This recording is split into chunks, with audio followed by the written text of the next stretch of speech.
Histoire de vie entre deux rives. Il est dimanche et c'est votre rendez-vous hebdomadaire. Vous êtes bien évidemment sur Diasporique, le podcast média de AC dédié à la diaspora. Son nom sonne italien, mais il est bien gabonais. Nous accueillons dans ce numéro Gauthier Pizzi, directeur d'agence marketing à Nancy et président de la section SOS Racisme Lorraine.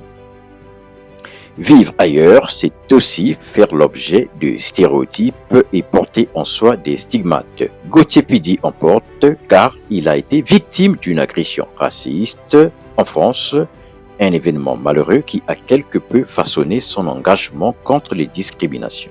Au menu de ce podcast, avec Gauthier Pizzi, nous allons bien évidemment retracer son parcours personnel et professionnel, évoquer son engagement contre les discriminations et potentiellement son apport dans le Gabon en construction.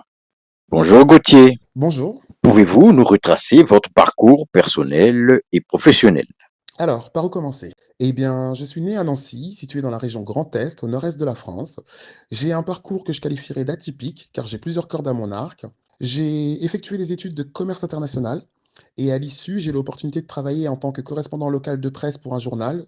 Donc, c'est une occasion que j'ai directement saisie, parce que moi, il faut savoir que depuis tout petit, je suis un féru d'écriture. À 8 ans déjà, j'écrivais mes propres poésies. À 10 ans, j'ai écrit ma première pièce de théâtre que j'ai présentée avec mes camarades de classe devant toute l'école. Donc pour moi, travailler pour un journal, c'était une case que je voulais absolument cocher sur ma to-do list. Ensuite, j'ai été commercial terrain pour différentes agences. Puis j'ai rapidement évolué, je suis devenu directeur commercial pour une agence d'événementiel, jusqu'à mon poste actuel de directeur d'une agence de prospection commerciale. Que dire de plus? Je suis un grand passionné de langue étrangère. J'ai fait du théâtre, de la chorale, du hip-hop. Actuellement, je pratique l'escrime et la capoeira depuis de nombreuses années. J'ai vécu à Londres, à Paris, à Cannes, avant de repartir m'installer dans ma ville natale, à Nancy. Si je devais me résumer en un mot, je dirais que je suis un hyperactif. En fait, je m'intéresse à tellement de choses que je peux aisément donner l'illusion de ne pas connaître ma voix, mais en réalité, je suis ce qu'on pourrait appeler un couteau suisse. J'adore J'adore la polyvalence, j'adore la nouveauté, j'adore la créativité et surtout, j'ai pas envie de me cantonner à un seul domaine parce que, si j'en ai la possibilité de pouvoir explorer plein de choses et bien, je le fais parce que, sinon je trouve ça regrettable. Comment votre agression à Nancy a-t-elle influencé votre engagement associatif? Alors avant toute chose, j'ai grandi dans une famille très active et engagée dans la vie associative. Donc j'ai toujours baigné dans ce milieu. Ils étaient membres de bureaux de clubs de boxe, de football, bénévoles d'associations caritatives et j'en passe. Et j'ai moi-même été membre du Rotary Club pour les jeunes. J'ai aussi géré pendant 6 mois une boutique solidaire à Camden Town, donc à Londres, de l'organisme Scope, qui lutte pour l'égalité des chances des personnes en situation de handicap. Je suis entre autres membre de l'association Grand Nancy des FIB, qui est une association de sauveteurs volontaires de proximité. Donc j'ai une expérience de plus de 15 ans dans le domaine associatif et caritatif. Toutefois, lorsque mon agression est survenue, cela m'a permis de réaliser que je ne m'étais jamais réellement penché sur la question de racisme et de discrimination. Donc j'ai donc voulu profiter de cette fâcheuse situation pour sensibiliser, mais aussi représenter les victimes qui n'auraient pas la force de dénoncer ou judiciariser leurs agressions. J'aimerais contribuer à faire avancer les choses dans la bonne direction, et c'est pour ça que j'ai choisi de mettre ma résilience au service de l'intérêt général. Quelles sont les actions principales menées par SOS Racisme Lorraine depuis sa relance? Alors, SOS Racisme Lorraine, c'est une antenne de l'association SOS Racisme, Touche pas à mon pote, lancée en 1984, et qui a pour vocation la prévention et la lutte contre le racisme et plus généralement toutes les formes de discrimination. Donc moi, mon comité, il a pris forme en octobre 2024 et depuis, nous nous sommes attelés sans relâche à la sensibilisation de la jeunesse. Nous avons mené jusqu'à présent 22 interventions scolaires, donc du niveau collège aux études supérieures. Donc nous sommes très actifs et nous avons établi des partenariats solides avec bon nombre d'acteurs locaux et nous sommes impliqués dans de nombreux événements. D'ailleurs, la semaine dernière a eu lieu notre première conférence en partenariat avec la mairie de notre ville. Alors Gauthier, on parle diaspora. Je vais vous poser la question de savoir quel est votre lien actuel avec le Gabon. Tout simplement, ma mère est née à Libreville. Ses parents sont gabonais et la quasi-totalité de ma famille maternelle est ou a été impliquée dans la vie politique du pays. Ils y occupent de hautes fonctions et de plus, mon arrière-grand-père est une illustre figure de l'Afrique équatoriale française qui a laissé sa marque au Gabon. Alors, Gauthier, fort de votre expérience associative, comment percevez-vous l'évolution du Gabon en matière de société civile et de participation citoyenne? Eh bien, la société civile au Gabon est censée être un acteur clé et jouer un rôle prépondérant dans le paysage politique.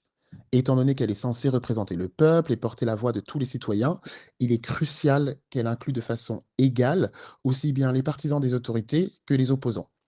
Donc sur le papier, son rôle est reconnu, toutefois il semblerait qu'elle ne soit pas autant prise en considération qu'elle le devrait. Êtes-vous en contact avec des associations gabonaises? Oui, bien sûr, nous sommes en contact avec l'association Les Amis de l'Afrique centrale, et d'ailleurs nous réfléchissons à mutualiser certaines de nos actions. Quel rôle la diaspora gabonaise peut-elle jouer dans le développement du pays? Moi, je suis convaincu que la diaspora gabonaise peut assurer un rôle de renfort si elle n'est pas perçue comme une menace ou une poule aux œufs d'or. Il est nécessaire d'instaurer un climat de confiance et d'échange et d'ériger les membres de la diaspora au rang de partenaires et les impliquer dans les problèmes de leur pays d'origine. À mon sens, je pense qu'elle peut avoir un impact profond et un rôle de levier inestimable, à condition que l'on sache identifier les spécificités qui vont permettre de pouvoir créer un lien productif entre elle et le Gabon.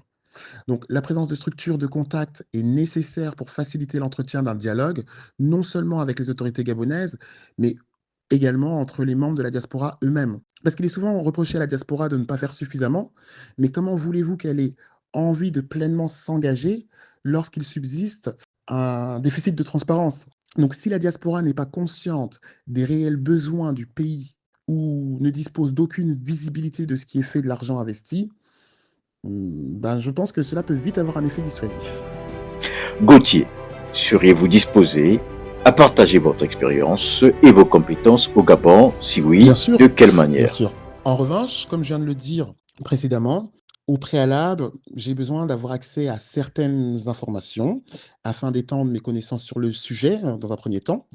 J'ai également besoin d'échanger avec certaines institutions pour cibler les attentes, rencontrer des structures dignes de confiance pour assurer le relais. Vous proposez donc de disposer à l'attention des diasporas des informations pertinentes à même de susciter leur intérêt et potentiellement d'orienter leurs efforts d'investissement vers le Gabon.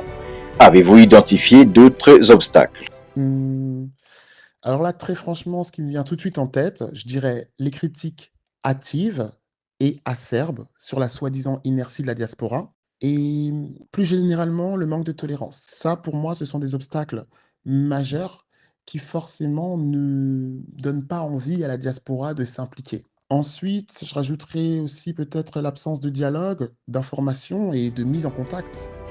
Gauthier, avez-vous un conseil peut-être pour ces jeunes Gabonais qui voudraient impacter positivement, bien sûr, leur pays? Alors, je leur conseillerais de suivre leur cœur, tout simplement, et de s'engager dans ce qui leur semble juste. Et surtout de faire fi des critiques constantes et de se concentrer sur leurs objectifs. Et je rajouterais d'oser se lancer aussi. C'est le point de départ à la réussite. Gauthier, un message à adresser aux autorités gabonaises concernant la reconnaissance de la diaspora. Alors, un message, non, pas nécessairement, mais plutôt des maîtres mots qui sont intelligence collective, inclusion et échange. Et voilà tout.